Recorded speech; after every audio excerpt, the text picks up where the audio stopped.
Okay, how we doing, folks? Today is September 7th, 2016. Rich Van Tassel with you doing our NFL preview, our final division today, the AFC West. I have two teams going to the playoffs from this division.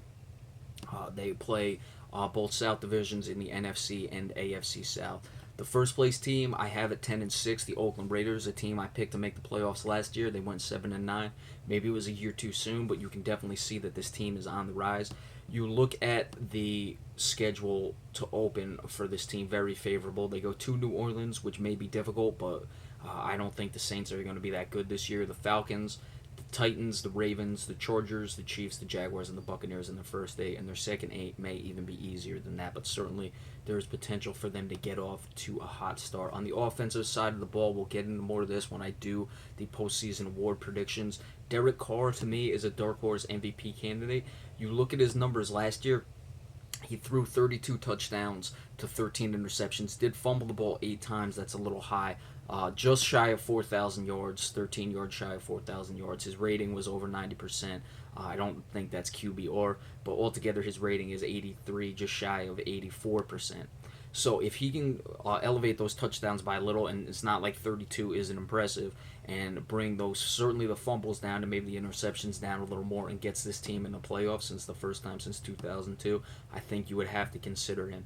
Latavius Murray, a guy who went over 1,000 yards last year. I was talking about him all last season.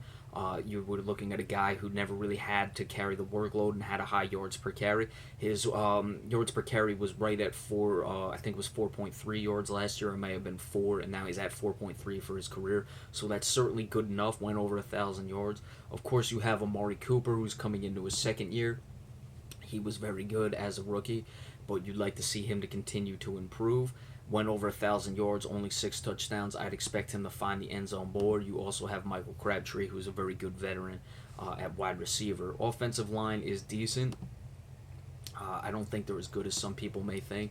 I heard John Gruden talking about how good he thinks their offensive line is today. I think they're solid, but not great. On the defensive side of the ball, a lot of big additions, especially in the secondary. You bring in Sean Smith from the Kansas City Chiefs, who are going to be their main rival in this division. Guy who's 6'3", 220, certainly has the size to match up against big wide receivers. And, of course, you have DJ Hayden, who has been underwhelming as a rookie, but let's see if he can do better now that he has some help, especially with Reggie Nelson, who you put in the secondary. Nate Allen is going to get the start. He's been a solid pro, but they did draft Carl Joseph in the first round at safety. I would expect him to get time. Mario Edwards, the pass rusher, who is coming into his second year, is going to be hurt for looks like the first half of the season, if not more, so that's certainly going to hurt. But they do have Khalil Mack, who is sensational. You, of course, have Bruce Irvin, who you brought in as well from the Seattle Seahawks, and I don't know what they're going to get out of Aldon Smith. Malcolm Smith, as well, is also a solid professional player. So very balanced team, and I don't see any reason why with that schedule that the Oakland Raiders will not make the playoffs and win this division this year at 10-6. The second place team, the Kansas City Chiefs, they went to the playoffs last year. Of course, they have Andy Reid, who I think had, if he ever won a Super Bowl or had a Super Bowl at this point, you'd be talking about this guy as one of the best coaches ever. He gets the job done, no matter what. They were 1-5 last year, written off, and then they finished just incredibly down the stretch to make it to the playoffs. What did they finish? 11. They might have won 10 straight going in. Was it? I can't even remember if they lost one of those games in there. But looking at their schedule, a little bit more difficult to start out than the Oakland Raiders. They have the Chargers, the Texans, who I believe are going to win that division, the Jets, the Steelers, at the Raiders. They're at the Texans and the Steelers as well. The Saints at the Colts, the Jaguars, and at the Panthers. I think that's going to be the difference. I have them going 9-7. Alex Smith, look, he's not a game manager in the sense that people like to use the term game manager. I describe guys like Drew Brees, Tom Brady, Aaron Rodgers as game managers because they're in control of every aspect of the game. If you want to say a mediocre quarterback, okay, but I don't think he's that either. Once he finally had the head coach be the offensive coordinator, where he was in an offense he was familiar with, and it wasn't going to change. In San Francisco, he improved. He's come to Kansas City and certainly done that. The case against Alex Smith is that he didn't do well early in his career. He had so many different offensive coordinators. It's really that simple. They looks like they're going to be without Jamal Charles week 1. He's coming back from that ACL, a 29-year-old guy. Let's see how he fares with injuries this year. Charkandrick West was solid, backing him up, and I expect him to get a lot of workload. Of course, Jeremy Maclin is a very good wide receiver. They need Eric Fisher to really start validating that number 1 overall pick they made him. And I don't know if it's ever going to happen. Of course, we just talked about Sean Smith going to the Oakland Raiders. They do have Marcus Peters, who I thought was sensational last year, a guy who I would expect to be on an all-pro team again, possibly even a Defensive Player of the Year candidate. He is very good, 6 feet, 197, has good enough size, and also loves to turn interceptions into touchdowns. He likes to play pick six. Derek Johnson and Tamba Ali have always been good pros. They're up there in age. Dontari Poe and Alan Bailey are very solid on the defensive line. And they're good enough. They're going to make the playoffs at 9-7, but I still like the Oakland Raiders more in this division. The third place team, the defending Super Bowl champions, I have them going 7-9, the Denver Broncos. This is a very interesting situation. Of course, we know about Trevor Siemian is going to be the quarterback.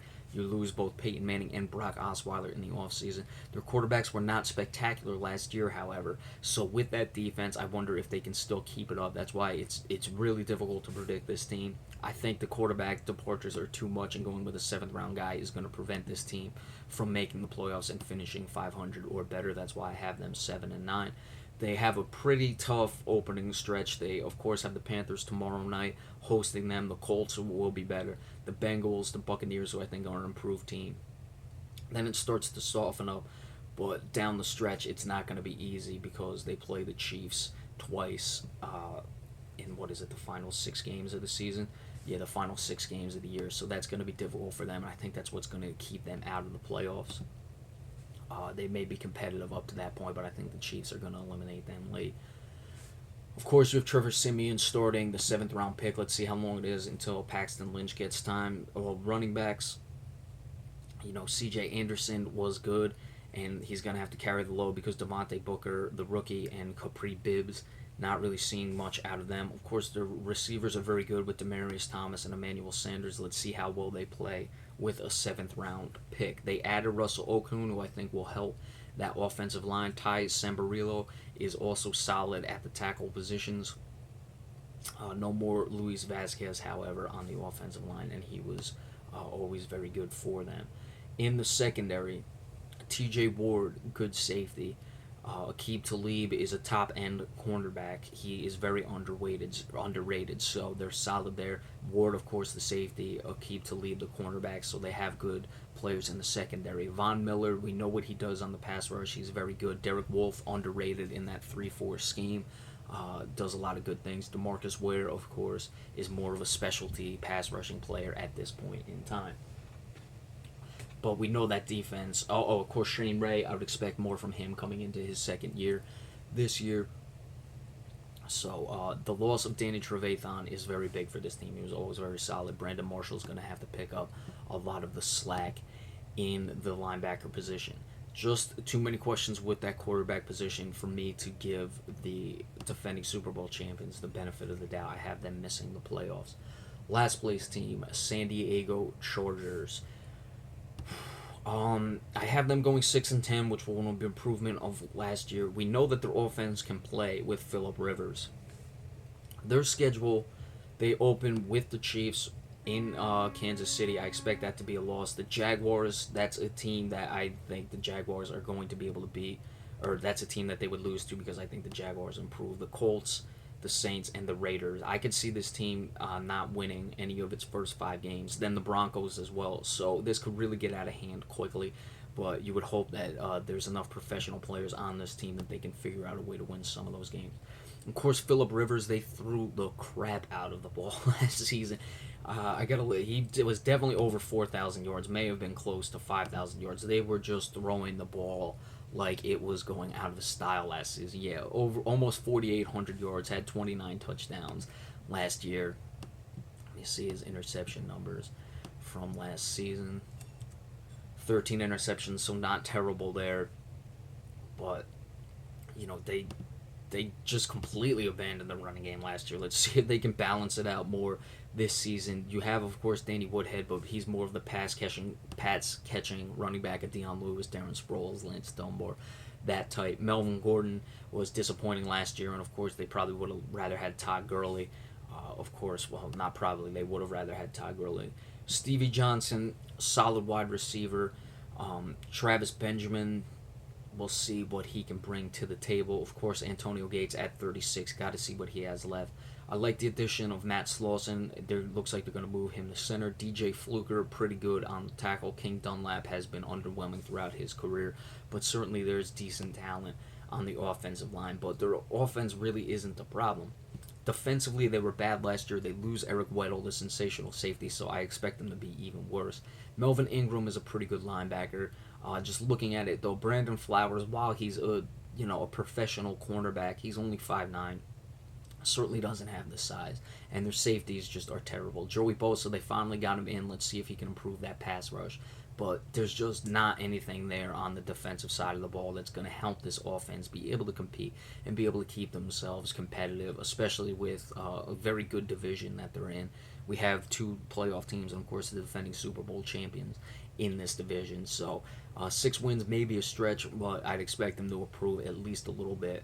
But with that schedule, you could see things really spiraling out of control early for the San Diego Chargers team. But they do have good professional players, so I would expect that won't make it so it gets brutal for them. I'd expect them to be able to fight their way through the season and be respectable. All right, so that is all for your NFL previews. We will be doing the postseason prediction awards, the postseason Super Bowl picks, all that stuff tomorrow, right before we do the breakdown of the game between the Carolina Panthers and the Denver Broncos in Denver. So be sure to stay tuned for that, and we are already at the NFL season. So we'll see you tomorrow, and enjoy the rest of your day. Thank you.